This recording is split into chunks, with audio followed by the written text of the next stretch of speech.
Hello folks, welcome to this beer review. Very kindly sponsored this time around by Kev Mitchell, who sent me 8 beers in the post, of which I'm going to review over the course of the next week or so. This is the first one. Bing! Now I've just poured it off camera because I was busy doing other things and I thought I'd fancy the beer. I couldn't find the camera lying around, but I found it now. So here it is. It's the St Peter's Ruby Red Ale at 3.8% on the old ABV. It's a little shorter than it says on the box because Kev did 24 litres rather than 23. However, it shouldn't make too much difference. It's only going to be slightly thinner and not as strong on the old ABV. Colour wise, pretty good, isn't it?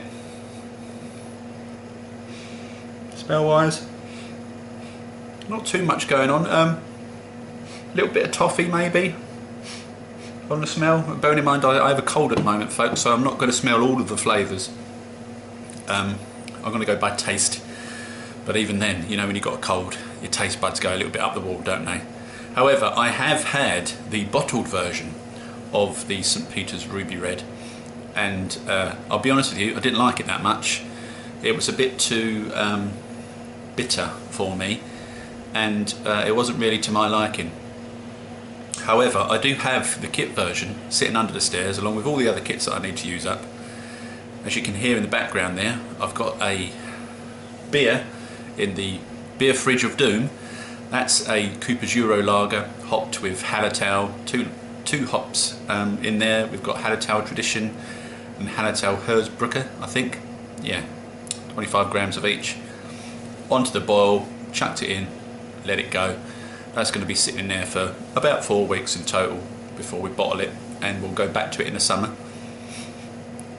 I've just also had a sip earlier of my Centennial Galaxy Ale, so look out for that, folks.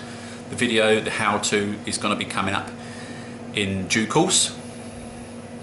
But it's all about this at the moment, isn't it?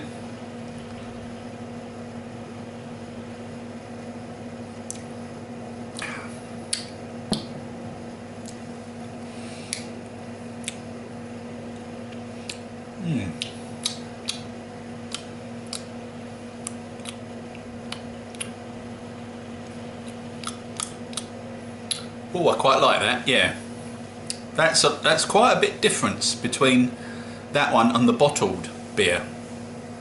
The bottled version of that is quite bitter. That's not as bitter, I don't think. However, like I say, I do have a cold at the moment, so I may not be tasting the bitterness as well as I usually do. But you know what? It's not bad.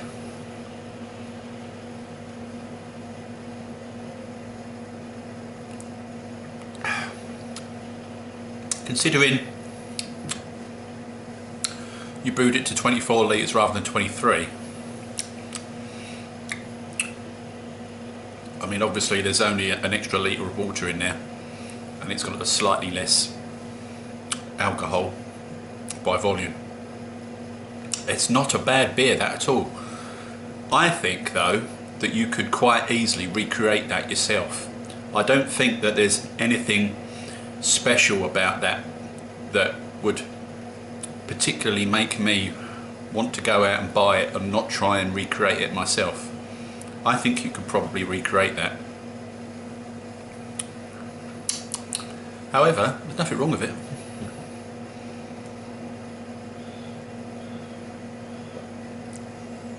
It's quite caramelly. A little bitterness in there. But ultimately, it's quite smooth, and the sweetness outweighs the bitterness. So I would say it's fairly well balanced to my tastes. I'd happily give that an 8 out of 10, Kev. It's a nice pint, that. Nothing wrong with that at all. I mean, I could see myself drinking quite a few of those during an evening, you know, doing a broadcast or just sitting at home having a few beers. Quite easy to drink. Like I say, there's a little bitterness there initially, but then there's a sweetness that takes over. kind of a caramel. I can't really taste too much more than the caramel twang in there, and that's not you know, the homebrew twang. It's just a caramel hit. I mean, obviously I can tell there's some hoppage in there, but I couldn't tell you what they are because they're not that predominant. It's very subtle. But overall, yeah, very nice, Kev. Well done, mate. I mean, it's a sweet and simple kit, folks, isn't it? 2 cans, yeast, chuck it in, and away you go. Let's just have a little read on here. Kev sent me some bits and bobs.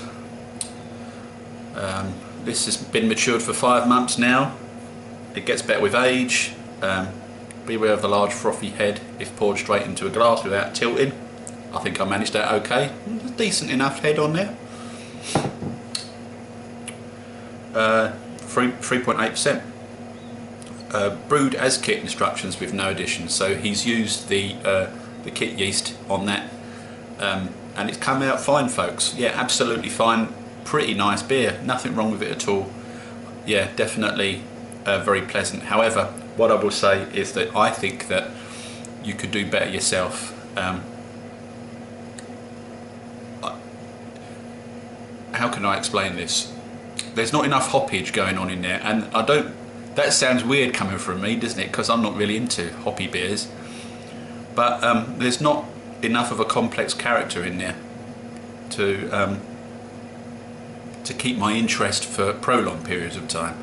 It's a smooth beer, very caramel-y, but not a lot of else going on.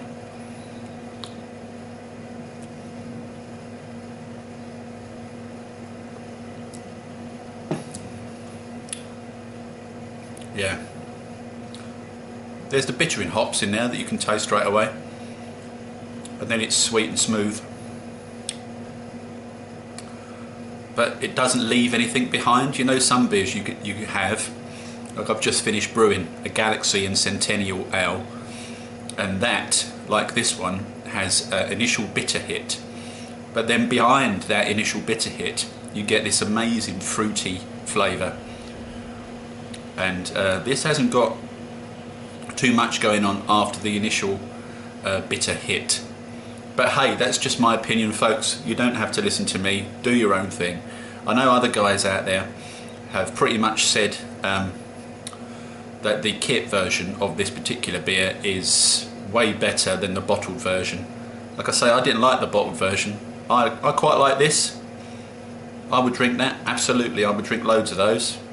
It perfectly decent Saturday night chilling out drink, around about 4%. Doesn't need to be higher than that, does it, folks? Pleasant enough, but the bottled version is a bit too bitter, and it's not exactly the same colour either. The bottled version is a different colour to that one. If you want to check out a like for like comparison, check out Hanworth Homebrew. I'll stick a link to his comparison video under there, so you can go and check out for yourself and see his opinions on this particular beer, the bottled version versus the kit version. And he's also got another kit there to compare it to. I think it's the Wherry, the bottled version of the Wherry versus the kit version of the Wherry. Done them two together side by side, so you get a better idea as to whether this particular kit is for your liking or not, folks. However, that's it from me.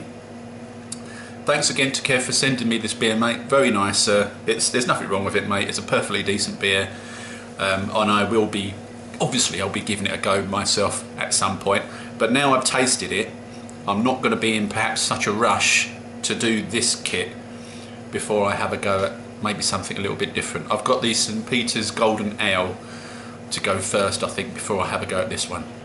But it's okay, because they've got long dates on them, you see, so we're all good. So thanks again to Kev for sending me the beers, mate. I really appreciate it. You know I do. You don't have to do that, and I've got loads to go through, so I'm really looking forward to trying some more. Cheers, chaps. Ta-da.